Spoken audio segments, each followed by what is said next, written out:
The plan for today is bamboo. More specifically, a bamboo farm and a smelter. Right now I have 6 shulker boxes. I guess it's shulker boxes. Apparently I say that really weird. So I only need 1 stalk of bamboo to start this. Is it called a stalk? I don't think that's the right word. I think it's 1 shoot. I only need 1 shoot to really start a bamboo farm, but I got 6 shulker boxes of bamboo. So before we get to the bamboo farm, I need to work on some other stuff.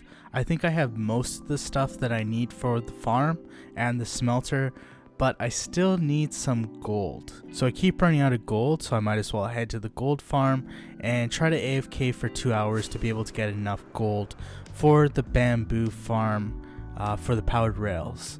And it's always a good idea just to have some extra in case. Man, it is really hard to get up on this platform every time. And I had to turn off the fog because it was so distracting. There.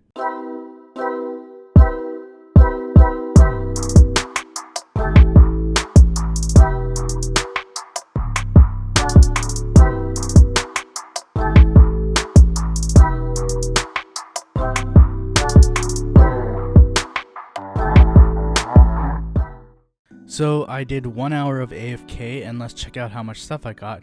So that's full, that's full, that's also full, and then you have up here and almost, so there's probably some in here. So that's a lot more gold than I need.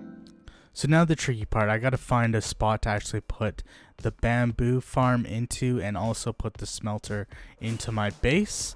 I need somewhere that's actually pretty close to my storage system so I can easily get to the smelter when I am going to smelt items, as the point of the smelter is. Why did my voice just go through like puberty right there? That's weird. The other thing is, because this is going to be underground, I'm going to need to mine out quite a bit of space. So let's actually talk about the bamboo farm. The first option is to build a farm similar to the sugarcane farm that I built. But since I have so much slime to work with, as you can tell from this slime chest, I might as well use a flying machine even though it only uses 10 slime blocks. To build this farm, I need to build it as close to my base as possible. So I want to get it almost under my base, the exact center of it. The reason for this is because of the render distance. If you don't have the slime farm exactly in the render distance, the flying machines can break. And I really don't want a situation where it's breaking. I want it to passively be working and producing bamboo. So the exact spot is right here next to the slime farm. So I'm going to have to dig out a lot of stone blocks for this. The bamboo farm is going to take up a lot of space. It's going to have a certain height to it. By now, you know what that means. Oh, you don't? It's time for a time lapse.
Here we are. Man, this is a giant space.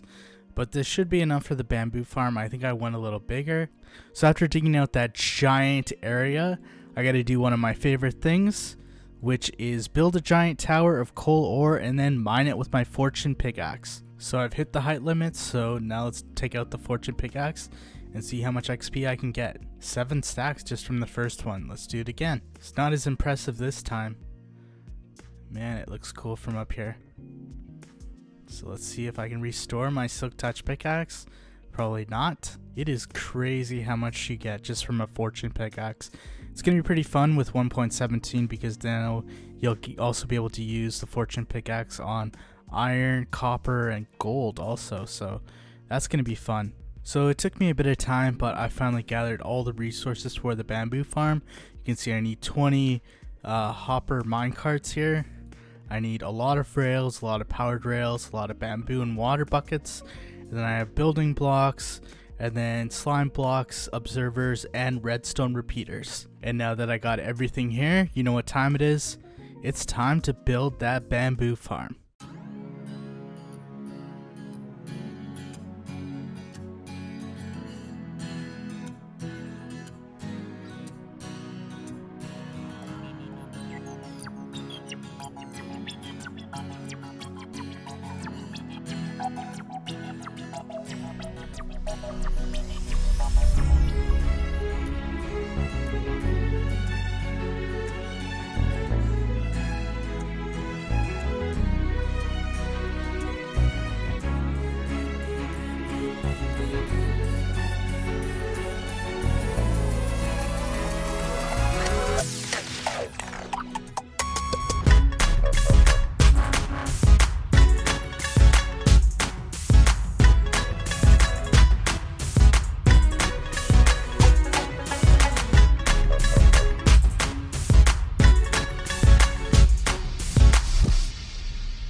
Let's go through the different elements of the bamboo farm. There is the rail collection system where it picks up the bamboo. There is the hopper line where it filters into a chest. And here is the bamboo platform. So as you can see, the bamboo is growing here. There is a strip of stone and it's also on the sides.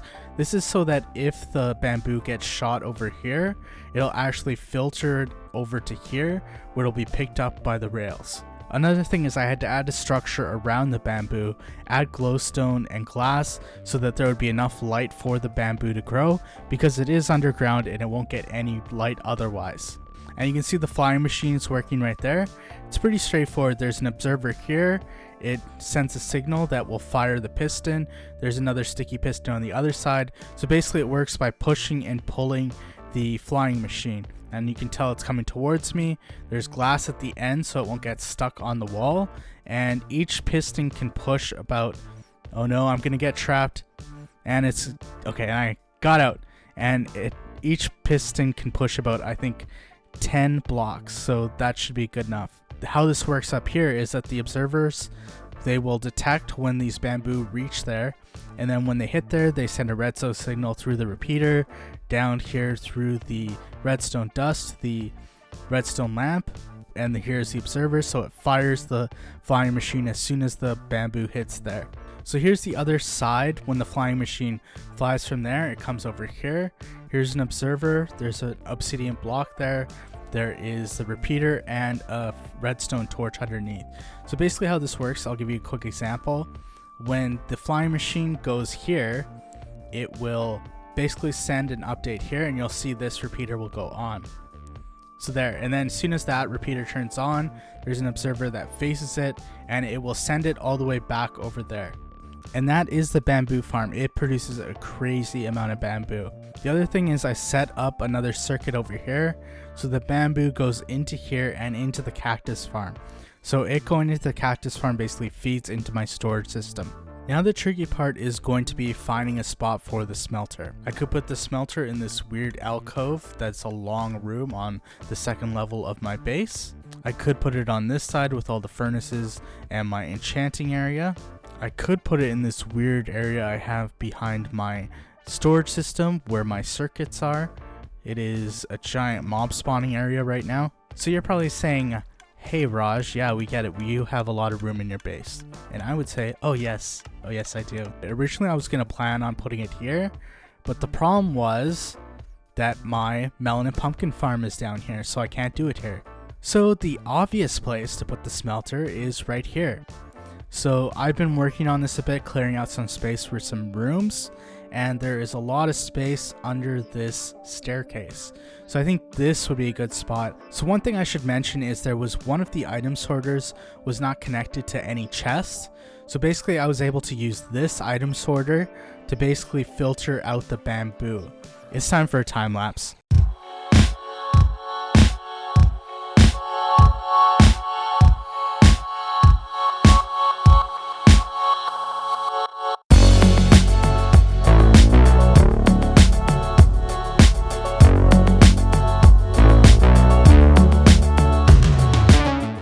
So here is the super smelter. It looks pretty good.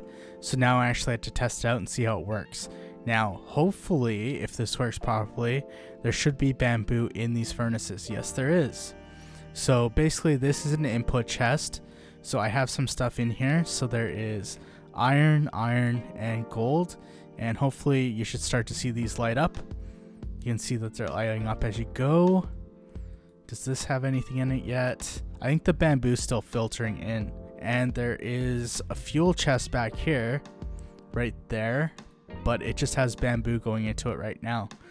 And there's a rail that distributes that into the furnaces. Unfortunately, the bamboo is taking a bit longer than it should, but there is a hopper line that goes all the way from the storage system. You can tell it's right there. It goes all the way around the corner. It goes through the wall, and then it goes over there into the smelter. So it's a bit long, but I have so much iron I can just do something like this if I want. So that is everything for today, and both the farms I used are videos from Shulkercraft, and all of the tutorial videos in the description. So thank you guys for watching.